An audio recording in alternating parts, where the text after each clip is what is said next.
He's doing good? He's today was a good day. He's still having good days and not so good days. We We've all had some have more that. Don't worry about it. conversations. Yeah, we've had some more conversations about, how at school I'm there to help everyone, and if he needs me, he can come and ask me for something. I'm He still needs more available. work. That's it. Yes, and I have put out several more Let things him do the floor, for him. mopping the floor, sweeping the Mm-hmm. floor, washing the table. He will love it. Let him do it. Yeah, he's been doing that stuff. He's busy, and And don't distract him. Just don't no, interrupt him. I Just let don't. him do whatever until he said, I I need just you. walk away. I just Yeah. walk away. Yeah, and I have some other things lined up that I'm getting the pieces for. So he'll have even more to do. And I just got a $400 designated to me to do with as I wish for some materials. So that's nice. That is nice. That's that's a good. Let's just put it this way, Mercedes. I haven't had any money, literally nothing, given to me for about 6 years. That's unacceptable. That's time. No, that's unacceptable. I was actually thinking when you were talking about your phone, that you should have your director pay for your phone. I pay for a lot of my staff's phone because I expect them to respond to me when I text them. I expect them to have access to the internet. I need them to be able to have access to Google. So that's part of their their benefit package or whatever, or good administrator. I want to work for Mercedes. I need an infant teacher. I can tell you guys, come. I'm on my way out to Portland. Yeah, it would be so great. I know, one of the best. Sometimes you get those people that just they come in and they have never seen a Montessori classroom before. They spend the morning with you and they're like, I understand what's going on here. And they do it exactly. That's very rare, but there are those people, and this gal is having, she got stuck. She's having a baby, so I can't really fault her, and she doesn't want to come back. She wants to be at home with her baby, whatever. Yeah, she will come with her baby. No, she don't want to come. She doesn't want to come back. She wants to be a mom, stay at home with her baby. And it is very hard when you have your baby in the classroom. So good. Yeah, it's very tough. I'm hoping that maybe she'll take a year off and then come back. But yeah, I would please come work for me. The infant room, the staff, the other two teachers are really, really great. They're super fun. So Mercedes, although I can't move to Portland, I know I've told you several times that Portland is my dream destination. I know. Well, you have to come before it gets too expensive for any of us to live here. So. Well, I'm actually I'm planning a trip out there this summer. I'll let you know. Oh, good. Yeah, come and visit me. I'd love to come visit you. Okay, we're closed the first week of July, and I don't know where I'll be, but other than that, July. Great. Yeah, come see me. I'll keep you posted. Awesome. All right. Does anyone have any good news that they want to share on the top of the hour here? Wendy, how many weeks left do you have? About a week and a half. Yeah, so that's good news. Yeah, that's good news. And Elaine came last week, so that was good. Yeah. Oh, how did it go? Yes, she had a parent night. Yes, she did a parent night for us. Yeah. And how did it go? Good? Yes, it was very well received. We had not as many parents as I would have liked, but we had a couple of families come that don't presently attend, but they're coming next year. Oh, good. Good. Get them early. And then the next day was her observation of my classroom, and she had a lot of really good ideas for us. So I'm working on trying to get those implemented as much as I can now, and then making plans for next year. That's so great. I know it's too bad that she's coming. She came 2 weeks before sometimes, the end of your year. Yeah, and actually the day that she came, there were a lot of different things going on, but it felt like October as far as the behavior of my children. Were you just like, So she did not get to see what our classroom is normally like. My assistant had to leave, and her son broke his glasses, and oh no. had somebody else have to come in for a little while. And But you know, when a FC comes to visit you and you have a classroom like that, it's good because that way you can get more input from the FC. Yeah, that's what my head of school said, and really, I didn't feel judged. I felt like she understood what was going on and was able to, like you said, see some of the problems. She has a lot of experience. She knows. Yeah, Some and days are like that. She does, and it always looks worse to you than it does to other. Like you're always you know what you know. Yeah, I was thinking she probably went home and thought, this girl has learned nothing in her training. No. In the residency, I don't know what she's been doing. That's not right. Oh no. But no. yeah, I wasn't at my desk. We all frozen. Internet connection is very bad. I don't know. I'm just getting frozen. I'm Wendy. She's coming to my the class storm tomorrow. is going, Yeah. Elaine, we have thunderstorm here. oh no. So Elaine's coming to see you tomorrow, Leslie. Yeah. She gets around. I want her. I love this job, but I'll take her job next. I'll go around see you all. That'd be really I know. We'd love to see you. I'll go on a tour. I like to visit them also because when you see them in the classroom, it's different feelings. Yeah. Especially when we are talking to each other here, we just see the face. When you go in the classroom and they're active, it's totally different feelings. Yeah. I went to see Laura. Hopefully good ones. It is good. I like it. Yeah. What did you say? You guys see the videos You that got we the upload? report. You know how it is. I haven't. I have not gotten to the videos that you guys have uploaded. I still feel like a newbie. On the. I was actually just gonna dig into the to all of your PLTs. Like that was my goal this weekend is to get. I didn't do that either. Do a deeper dive in. So, what did you upload a video that you want? I have a video of me leading a song, and I showed it to my husband. And he was like, "That's good. It would look even better if you knew this song." Oh no! I was like, "I do know this song." That's not very nice. It was very funny. Well, because you know how there's so many different versions of the same. It was like Rain, Rain, Go Away. And there's so many different versions, like in different orders. So I was signing it, and I couldn't remember if like daddy was first or mommy or brother or sister or baby. And so the kids are like shouting out like baby. And I'm like, I don't know. Let's listen. Like, let's see what's next.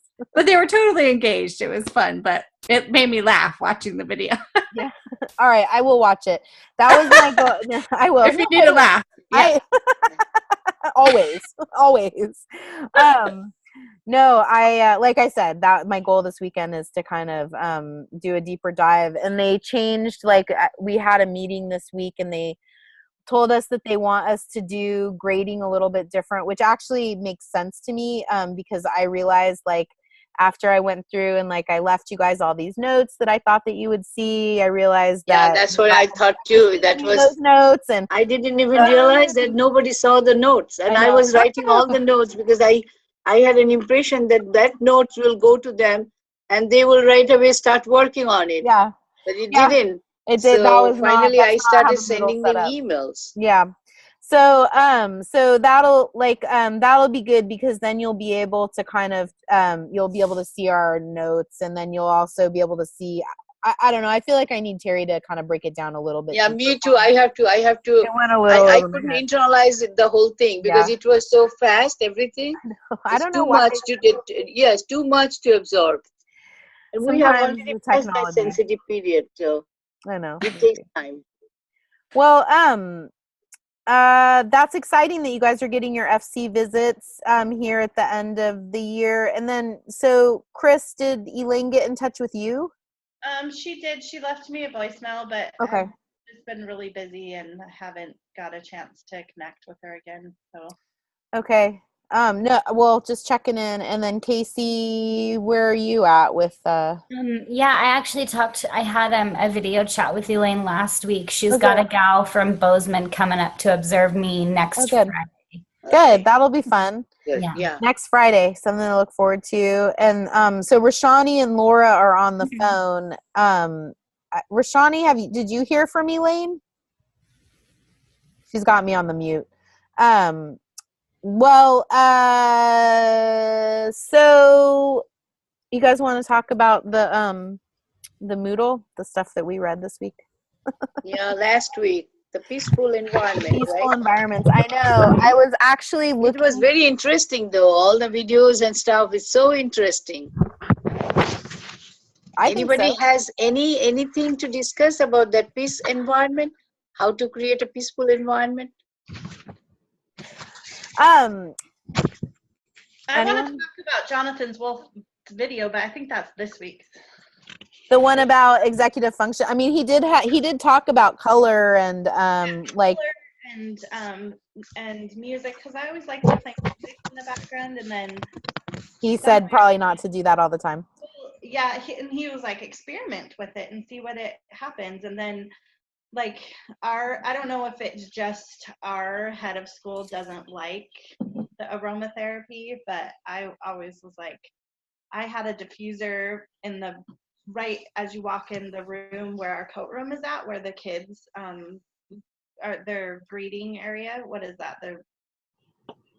I don't know, separation and whatever. Reunion. Yeah. Yeah. Yeah, and I was like, aromatherapy, I always kept the fresh flowers in the classroom, which smells very good, like jasmine, tuberosa. Those flowers smell so good. Sometimes you can have sandalwood. That it's very peaceful, makes it, very peaceful. That perfume, actually, you can use. Well, I started out the year with that, and then I don't remember how it came about, but some of the teachers, a couple of the teachers, and one of the secretary was like, that's overpowering when you first walk in the room. I was like, I didn't think it was overpowering. But then I'm like, look, he said we could do it. I'm going to try it again. I mean, maybe just to put the flower arrangement, Yeah. The children will put the flowers, and those are fresh flowers that smells good. Yeah. And they will smell it. It's really nice. But you have to be careful if somebody has allergy or anything with that, So. Well, yeah. So. We use a diffuser in our classroom. I have also. Yeah. Well, because and top hats have a lot of smells. Like, you don't get fresh air a lot of time. I mean, yeah. It's so cold. Yeah. Like, our room it seems like we have one building, and in between, one side is my room and one side is another room, and then we have a kitchen in between, and it seems like, to me, it seems like all the heat ducts are on my side, because the Apple classroom gets so cold, and our room is so hot all the time. And so that was another thing that he had talked about was, like, so I always open the window, even if it's only 20 degrees outside. I open the window. It gets so hot. And then a couple of the teachers, my assistant for one, she's like, it's too cold and the kids are too cold, and like, they're not complaining about it, and you can't have all that hot air and being so stuffy in there, because it just makes me want to sleep. Yeah. So it makes me irritable. Yeah. About that too. It also is like healthy to get fresh air into your classroom. So regardless of how cold it is outside, I agree. And that's one of the reasons why I like the diffuser, because there's an air, depending on what you use, there's an air purification element to it. Sometimes that's what I liked about it too. Yeah. Because when molecules get heavier, then they fall, like if they bind with dust or whatever, Yes. like I'm trying to think of the right word, like anything that's gonna like an illness, even potentially, like those molecules will bind to them and then pull them down so that you could to the floor where you could actually deal with them, so they're not like airborne. So but I meant to do a little internet research before I jumped on, because my teacher told me, like, she showed me this research about lavender and about how it mimics estrogen and can be like contraindicated for young children. So, and lavender is actually one of the more common things that I think gets used in. That's funny because I don't like it. Well, I mean, and that's like not everybody, you know, finding like the right kind of scent that isn't, that's not going to offend anyone is a little bit of a trick, can be a little tricky. So if you're, you know, if your administrator thought that it was a little bit too aromatic, then I would just choose a different, like, I really like lemongrass. I use lemongrass, and I think it was orange. Sandalwood is very good. Sandalwood.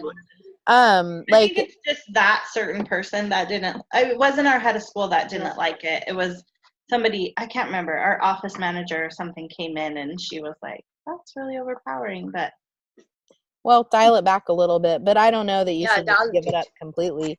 And I like what Davika said too about, you know, flowers, especially like, you know, lilac. I know it doesn't last for very long, but that's a aromatic. No, just for 2-3 days, and then you change it. Yeah. It's always good to have flowers, you know, or plants, you know. Yeah, well, lilies smell really nice. Yeah. Hi, Eugenia. I'm glad that you joined. How are you doing? Fine, thank you. Yeah, how what's happening for you this week? We were talking about aromatherapy. Do you ever use any diffusers or aromatherapy in your classroom? Yes, well, basically we use lavender. That's what we have all last year. We were just talking about lavender. I'll send you this research that my teacher sent me about how lavender can mimic estrogen and can create. I'll send it to you. I'm not sure if it's just, it might be in like topically. Do you know what I'm saying? Like if you because I think that's what it is. I think that's what it is, because I used to do cloth wipes with my cloth diapers, and I would put like some lavender essential oil on the damp claws and put them in a Ziploc bag to like take them on the go. And my sister-in-law said, specifically when I had my son, well, you need to be really careful because lavender can be not good for boys. And I didn't know why. She didn't really tell me why, but I'm wondering if that's why. So maybe it's just like a topical thing, not so much if it's diffused into the air. But I don't know. I just made myself a note to go back and look because my teacher sent me the article, and I wanted to make sure that it was like peer reviewed and all that stuff. So, but I think you know, I think lavender is supposed to be like you know, it's supposed to be calming. It's also antiseptic, and so I think that it would be a good like a good choice in that respect, as long as there's no you know, hormonal disruption that goes on for geranium oil or rose oil. Geranium and rose are also calming. I normally never use the oil. I always keep the plants, the fresh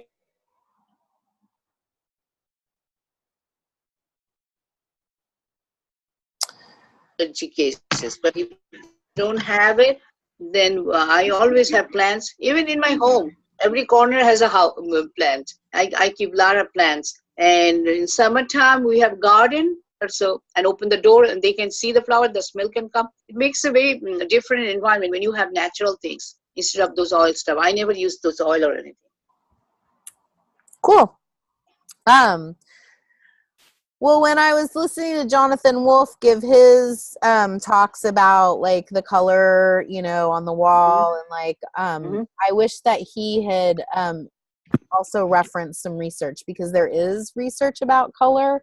And I feel like if Montessorians were to talk more specifically about the research, that would be a great direction for us to go. Because I feel like we have a different maybe aesthetic than like traditional teachers. I don't know. What do you think? Do you think that's true?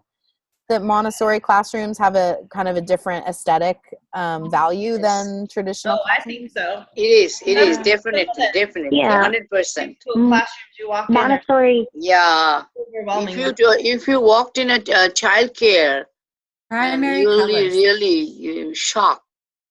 It's been a Well, I long think time. that All the traditional. colors and the posters, and it's making the children very overwhelmed, and they start overacting. And then they say this child is not manageable, this child has this, and they will start labeling these children. But those colors actually makes those children so aggressive. I have seen in New York, I have seen so many child cares like that. With the bright primary colors. It's interesting that to me, I have read research. It's not primary only, they have all different, secondary, tertiary, all the colors. Each wall is different, and then they paint it. So it's a mess.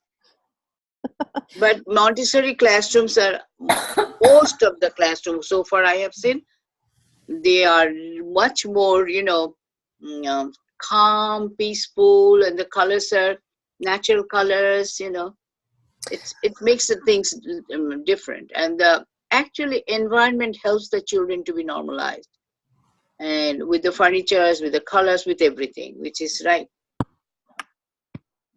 What I wonder though is like, what is it like? How do we communicate like about how we value our that kind of an environment? Because it would seem to me that we're like making an argument, right, for like a type of aesthetic without like like that. Why is our aesthetic better? Do you know what I'm saying? Like, I'm just playing devil's advocate. Like, what makes our aesthetic? Because like, I think that there's people who like the Disney stuff on the walls, and that they think that that's pretty, and that they like the bright pink chairs. Or, do you know what I'm saying? So how do we take it away from like move it from a place where it's like our opinion, these kind of, yeah, exactly, that's just like your opinion, which you're entitled to, but like but not your own facts, right? Those, you don't get your own facts. The thing is this, in Montessori environment, we prepared the environment for the children to be normalized. That's our first goal, right? Without the normalization, they will not be able to educate themselves. And when we prepare the environment, we have that in our mind, that something that will soothe the child's feelings. There may be some children who likes colors, which is fine. But you have to realize that if you have 15 children in a classroom or 10 children in a classroom, 1 or 2 children like colors, and you're putting the colors, so what is happening with the other children, right? So for those 2 children, you can have some activities which they can work on with the colors. But for the rest of the children, to create a peaceful environment, you must have something that soothes them, that calms them down, have a peaceful classroom. Would you say? Yeah, go ahead, Leslie. Would you say that the environment? Go ahead, Leslie. Can you hear me? Yeah, now I can hear you. Okay. My internet is actually, there's a thunderstorm and lightning going on. That's why my internet it's saying that it's very unstable. Okay. So sometimes I see everybody's frozen. Would you say the environment, like the teacher, should not be a distraction, that it should imitate nature? So I think Mercedes was saying, if we're defining beauty in a subjective way, could we be more objective in saying Montessori classrooms are designed to resemble colors that you would see in nature? that's kind of the place, that's where I wanted to see us go. Yeah, that like really what we're saying is that nature is the universal aesthetic, and that's kind of the way that we justify our aesthetic, by saying that we're exactly, so bringing in those colors and textures and like feelings that we get when we are in nature, and that's how we justify our aesthetic, by saying that it's that we're using a universal aesthetic, and that's nature. So yeah, very good. Can you guys hear me, Mercedes? Yes. Can you hear me? Yeah, I can. Oh, okay. I just wanted to make sure, because I tried to say something a couple times, but I don't know if I was just making sure. Sorry, maybe we interrupted you. Okay, go ahead. Oh, no, it's okay. I was also going to add that I think traditional approaches to education often use the bright colors, and I mean, even people in their homes and whatnot, in their kids' rooms, I don't know, but because they're trying to make learning exciting, because there's this idea that if it's not exciting, the kids won't want to do it. They won't learn it. You know, it's not understood that they have it within themselves. Like, you don't have to make a big deal about things and have everything brightly colored and so intense to entice a child to use something or to learn to master a task. So I think that's another reason why in Montessori, because we do prepare the environment so carefully for each child, that they want to engage with the materials because they have that inner drive to engage with that material to master a specific skill, and not because it's bright pink or has princesses on it or, you know, something like that. Yeah, that's a great point. Yeah. No, I think that that's a really interesting perspective. I think it's sometimes I forget, you know, that because we see children differently. Do you know, like I've seen children differently for a really long time, that I forget how they're seen by the world. Like the world doesn't see you know, toddlers or children or infants in the same way that that we do. And it reminds me, I wish I could show you videos. There's this really awesome video that that I have called "Seeing Infants with New Eyes," and it's Magda Gerber, and she like addresses that specifically. Like, once you see what children are capable of, once you see what the kind of like amazing potential that they possess, you see things differently, and then you forget, like me anyway, that people have these just weird notions about. I have like this. I can't stand like character stuff, and like when I think about it, I'm like, well, toddlers and infants, like they could care less about any of that stuff. The only reason they know who it is or think it's exciting is because some adult or some other person in their life has presented it to them in that way. Like, isn't this princess great? Isn't this cool? Don't you love it? And they're like, yeah, I love it because you love it. Like, they don't care. They don't even know. For the longest time, my kids didn't know who a lot of characters were. My daughter's almost 6 now, so that has ended. But I mean, I just like, Well, I think that stuff. I mean, I'm with you, and we have a media-free policy in our school, so children are actually not permitted to wear clothing that depicts like media characters and whatever type of character that is.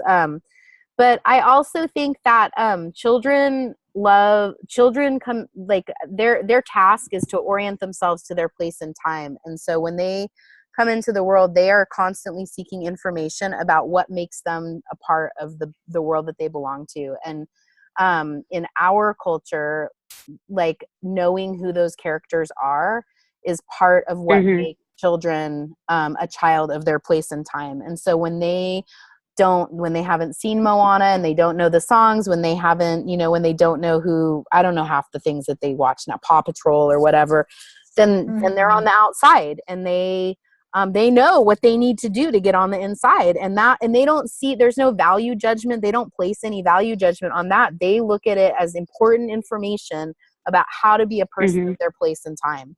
And so, I think, and then adults don't help necessarily that, because they end up reinforcing like those kinds of, I mean, they really are distractions. And sometimes it's frustrating because you see children who are so distracted by the image of of something that they've seen on TV or on their computer that they can't focus on anything else. I know you've probably all known that kid. Mm-hmm. And it's just hard. It's hard because, like part of the reason why I don't permit parents to send their child in like clothes that depict media characters is because I think that part of my job is to protect children from being part of a consumer culture. And that's really that they deserve that in a very short amount, like it's not for very long, but that there's so much marketing and it's just kind of gross to me. And it puts so much press, it like indoctrinates young children about how to be good consumers. And I don't love that, but and they're very, I think that whoever made up Thomas the Tank Engine really understood children, because they created this whole universe where there's like a lot of trains to know. And you know what children love? They love to know the names of things. And so they love Thomas because there's like a bajillion different trains that you can identify. They all have names. Like this is whoever. And I think that that's true of like a lot of those shows, the Paw Patrol, they've all got different names and different powers or different whatever. And that feeds right in to the sensitivity that children have, not only to become a person of their place and time, but also to know the names of things like, oh, thank you very much. That's really good information for me to have. And commercials, that's how they see that too. Thank you. Thank you for showing me what I need. Like I need these things in order to belong. I'm going to need all of this. So let's go and get me those things. So, but anyway. I think it fits right into what you were saying with the parents too. I have one child that plays Paw Patrol, everything. And the parents think it's really awesome, I guess. And then every time that they get building blocks out there, like building something and recreating an episode of Paw Patrol.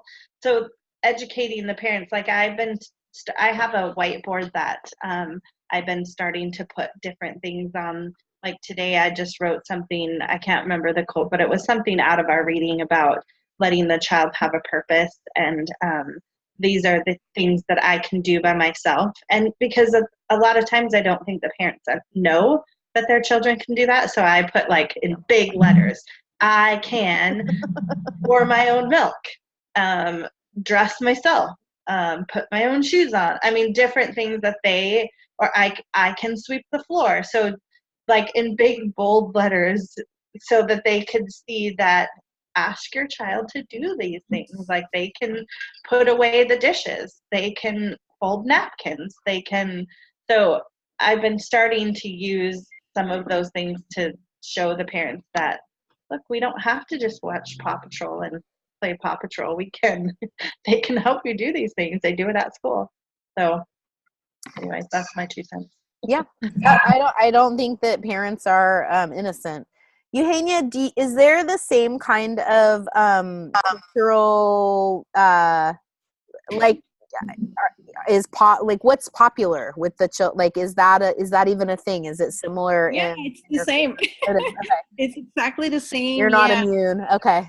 Yeah, and well, it also is very cultural, but I was thinking about when you were talking about the classrooms, how it is really different that I see it from my school and in the school that my children are right now, that is like a traditional school, not Montessori, and how there's this, I don't know, it's like this need of the teachers to display children's work on the walls.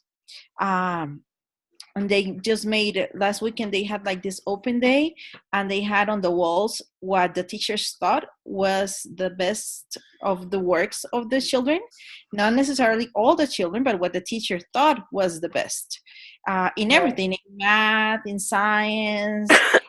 It just got me thinking that they have this, I don't know, maybe it's a need to be gratified, and children sometimes work for their work to be displayed on the wall, and not because they they need to have this internal motivation as we do in Montessori. Yeah. Mm-hmm. That's really interesting. I kind of again, I feel like I forget, that it's just such a simple thing for a teacher to say, like, what do you think your best work is? Yeah, exactly. And like, I see the teachers do that a lot with the children in the preschool, like especially the older children, like who amass like a quantity of work. They'll go through and talk with the children about like what they felt like was their best work and like why they thought, like, well, what makes, what do you like about it? And why would you choose this piece among, the other pieces? And it's really interesting to me, the kinds of reflection that like that's part of having a growth mindset, right? Is like going back and like reflecting on what you did, what you were happy that you did, what you felt like you could improve on. And that it's not up to a teacher to decide that. It's like, but that teachers could be so much more powerful if they reframe that kind of, process and put the child in charge of it. So yeah, I forget that. Like I, like you, forget that those things, and then when people new come into my classroom, I'm like, oh, what did they just say? Like this little boy worked really hard, and he tried so hard to get the lids off of the little daubers, and he made this like design, and she was like, oh, put some more color on it, and I was like, oh my gosh, what do you mean? And so I said, oh, look, I see how hard you worked on that, and he had this big old smile and like, how do you feel about that? What was your favorite part about it? So I always forget those things until that are sometimes when people come in and they say things, I'm like, no, stop talking right now. It's, somebody who doesn't just come in and get it right off the bat. Which I love this girl, and she's really good with them, and really, I mean, there's a lot of good qualities, but she's worked with older kids a lot, and so when she comes into my class, and she's very receptive. Like, all I had to say is like, don't do that. Yeah. And she looks for guidance now, and she's like, somebody would come up to her and she's like, what do I say, or what should I do? Yeah. She looks for guidance. So I love her and she's great, but sometimes when she's talking to them, I'm like, don't say anything else. And I'm Oh, that's funny. Yeah, I'm sure we've all been there. Hey, Casey, how is your endeavor to train some parents to be volunteers in your classroom going? I know you're pretty fired up about that. Is that going to move forward? We haven't really gotten anything in line yet. It's still kind of in the talks of maybe going over this summer and putting something together. The gal who's doing the infant program is also getting trained in Montessori, but she's going through a different program, and she's going to be in St. Louis for 6 weeks this summer. So, and we really want to get together to do it and like have like she and I do this. Great. So it's kind of just like trying to figure out a time when we're able to give it the attention that it deserves. Yeah. So it's still definitely something that we're both super fired up about. It's just kind of trying to make time to make it happen is the tricky part. Yeah. Well, Did you send any note to the parents or no? Any write-ups? No, any notes? No, I think we want to just have it ready to go before letting parents know that, this is something that we want to do. I think we just really want to do a good job and just be completely prepared and not like, and know what to say whenever a parent asks. So you'll be successful. Right, exactly. Great. Well, I'm glad that you have a plan that you guys can, kind of act on there. Mm-hmm. So I kind of wanted to talk about the TED Talk because I thought it was pretty interesting. Did you guys watch it? You watched the TED Talk with Goldie Hawn and Dan Siegel? So what are they? I thought it was they danced around the word meditation. They never use the word meditation, but that's really what they're talking about, right? Mindfulness meditation. Do you think? Did they not say meditation? No, they never said it. They didn't? I don't think so. No, they taught, which I thought was really interesting. I feel like they really made a point to avoid using that word like it's some. Is that like some it's like a religious trigger or something like that? Anyway, I think it might be.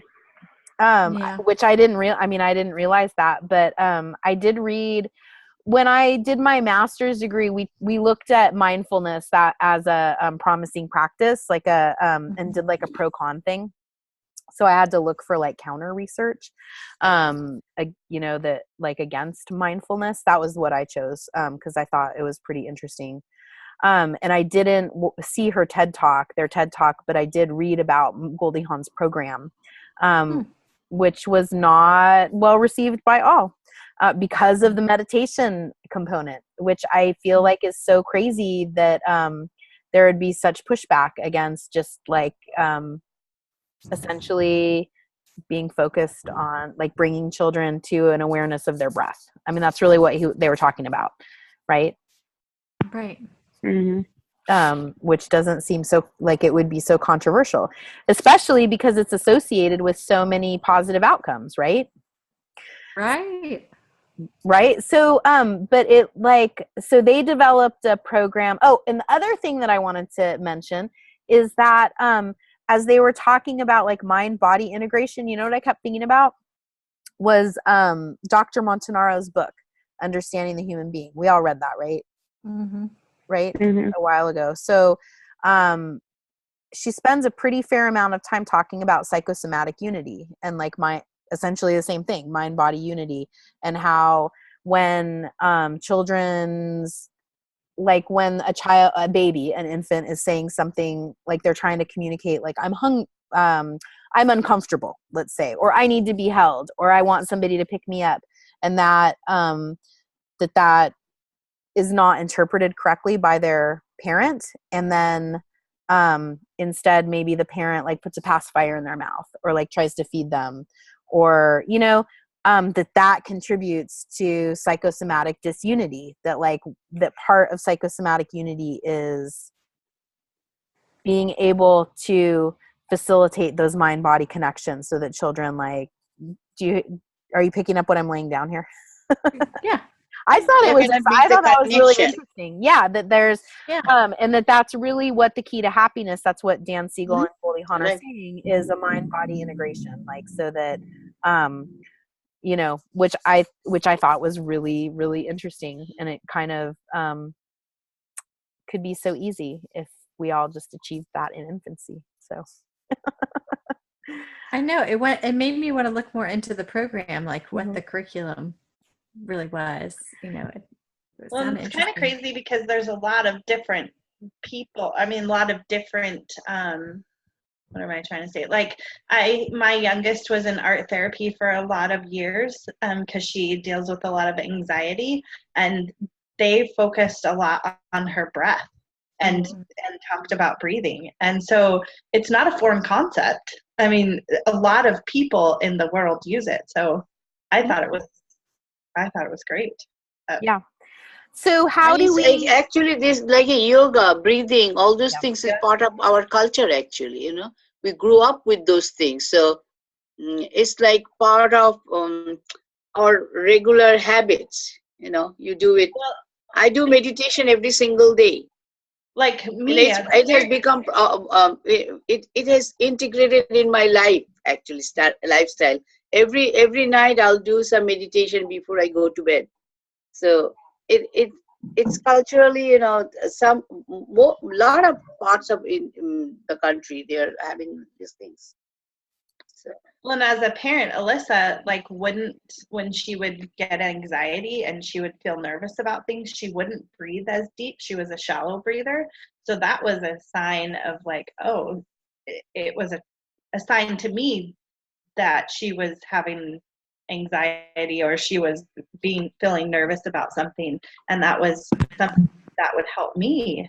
So I mean, and I felt really sad because there was things that the therapist would tell me, and I was like, why didn't I see that? I tell parents that all the time, but with my own child. So I was like, oh, okay, I understand. Like I know how to. It was really informational to me. Chris, have you ever read the book The Angry Octopus? No. It goes through like progressive relaxation, like where you tense and relax your body, but it's a children's book. Yeah. I'm writing that down. I have it on my daughter's Kindle, actually. You can get a Kindle version of it. But the illustrations are really beautiful, and the idea is this octopus made this beautiful shell garden, and then over the night somebody came and like totally disrupted his shell garden, and he gets really upset and this mermaid comes by. So that's fantasy. I'm realizing now. But she leads him through this like progressive relaxation, like tensing and relaxing his body from I can't remember if it's like head to toes or toes to feet. Anyways, it's a lovely book. Yeah, that's so cool. Relaxation. Sophia Gets Really Angry. I mean, that's another one that we used to read. And I read it to my kids at school too. Sophia Gets Really Angry. Yeah, have you ever read that book? No, It's great. And the illustration, and it's about a little girl that gets angry, and she got angry about her brother taking her truck, so she saw red and it was like really bold, and then it goes through where like she gets angry, and then she goes for a walk, and then she sees the beautiful trees, and then so it kind of takes them from where they get really mad and teaches them. We have read that book many times in our classroom. and it's one of the little boys that I had last year that would get so frustrated, he would get the book and say, let's read the book. Let's read Sophie Gets Angry. Oh, okay. And it really helped him. I have a little girl in my class who really has anger issues.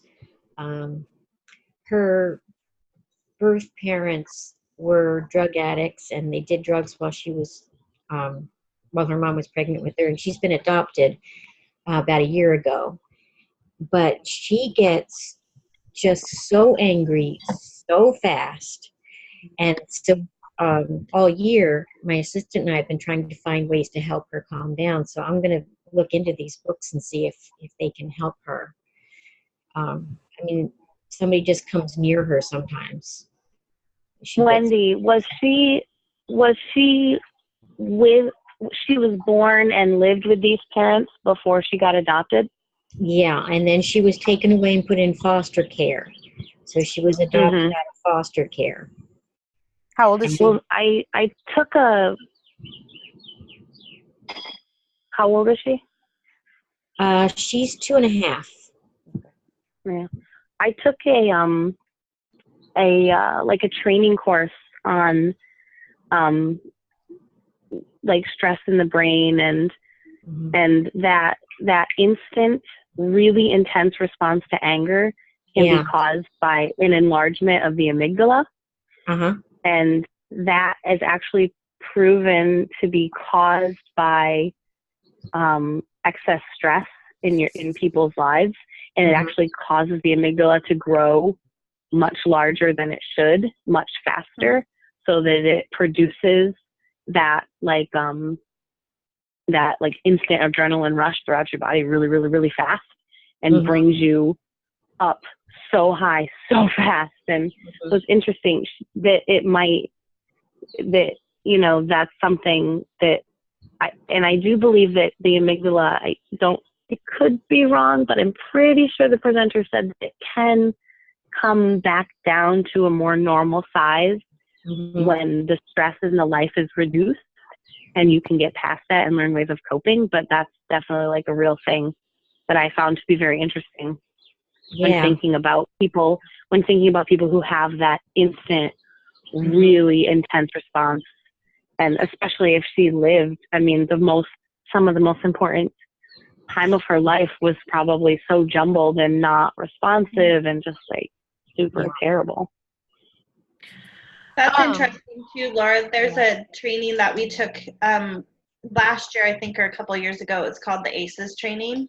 I don't know if you've ever heard of it, where they did research on how when children, they'd ask different children different questions, and you get an ACEs score, like, is your parents addicted to drugs? Oh, yeah. Oh, right. Yeah. And how it changes the chemical makeup of your brain. Like if you live in that fight or flight mode for more than 15 minutes at a time, it actually changes the chemical makeup of your brain. So and they were talking about in school where the kids would be sitting at the desk not being able to focus because they were always worried about what was going on around them. So it was amazing. I mean, I can't tell you all of the stuff, but I'm sure there's a movie out that we watched, and then we can't remember the name of it. I'll have to look at. Well, what you said what you said reminded me of a TED Talk that I watched with Dr. Nadine Burke, and she addressed the ACEs score. I'll send you guys a link to it. But there is, the good news is that we're capable. There is neuroplasticity, with exercises like mindfulness meditation, like that's what Goldie Hawn and Dan Siegel were saying, is that they found a method that can help children to reverse some of the effects of toxic stress. And they were able to decrease cortisol levels, right? Yeah. Mercedes? That's the root of that toxic stress. And the other thing too that I wanted to say is that there's research actually that shows that your DNA is changed by the effects of toxic stress. And I wonder what kind of an effect that's had on the African American population in the United States, who carries around the stress of being enslaved in their DNA, and different marginalized populations like Native Americans who carry the stress of years of whatever they've endured in their DNA. So those are it's just it's a kind of amazing to me that anybody can walk through life really with any kind of any kind of mental health at all. So that's what they were saying too, is when you take the ACEs, the little quiz or the thing, you're amazed at yourself too of what your score is. No, it's resilience is a thing. I mean, it's definitely I'm lucky. I'm lucky that we're resilient or that I am. Well, and I think that's so amazing that we have that opportunity in our classrooms to be able to teach the kids those tools to help them and to reverse that, because if you look at a lot of other schools, they don't have that. It's they're just troubled and they can't sit still and they don't, they just get in trouble, and so let's just send them here. You don't get used to outside the classroom. So I look at that every day and think there's some kids that are really challenging that we have in a different classroom, and they get stuck in the peaceful area a lot. And there's a lot of kids in there, but then I step in and go, oh, why don't you come into my classroom? So I think it's great that we have the education that we do so that we can help the kids that come through our school. Chris, have you watched any of the videos for this week yet on executive function and stuff? I've watched a few, not too many. Yeah, because I think you'll really like them. I mean, it sounds like you find the idea of how the brain, develops in the midst of, everything. I think you'll find it interesting.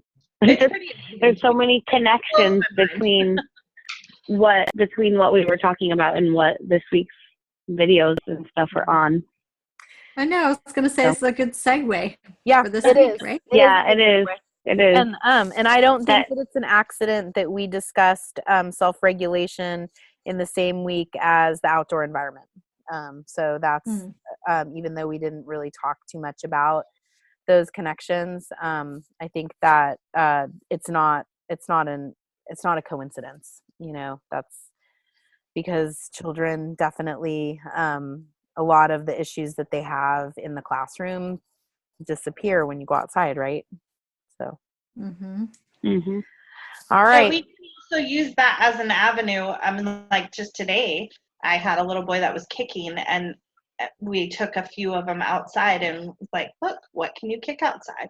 Now we're coming back inside. What can we kick inside? So I think that we use that at our school anyways, use that as a teaching tool to teach them what.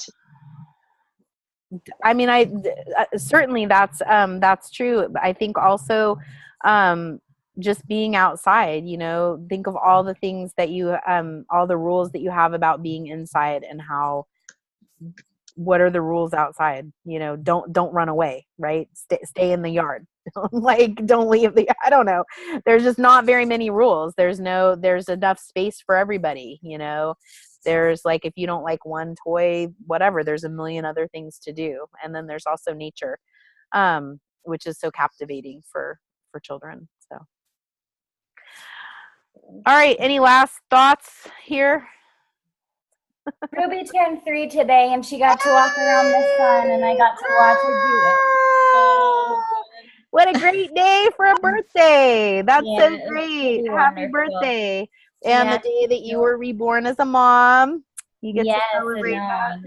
It was so cool, and I've never seen that ritual before. Oh yeah, it's so cool. It is cool. It was beautiful. I'm like, oh, I want to do this, but I don't know if my little guys. I do a very short. It was my birthday yesterday. Your birthday was yesterday? Yeah, so I had to do like 43 turns around the sun. That's like a birthday. Hey, happy birthday. That's awesome. Well, my birthday's tomorrow, so. Really? Oh, happy birthday. Since we're talking about birthdays. What are you going to do something special? No, I'm going to take the day off though. So, yeah. So already there's just there's so many things that could go wrong, when you go into work. So you just don't go into work. So I'm going to take the day off and yeah. So Taurus listeners. Taurus. You got that mark. All right. Have a happy birthday, guys. Just me. Unless it's somebody else's birthday. All right. I already had it on April 25th. Happy late birthday. Yay. Thank you. All right. Bye, guys. Bye. Bye. Have a nice week. See you next week. All right. Bye, Devika. Bye-bye.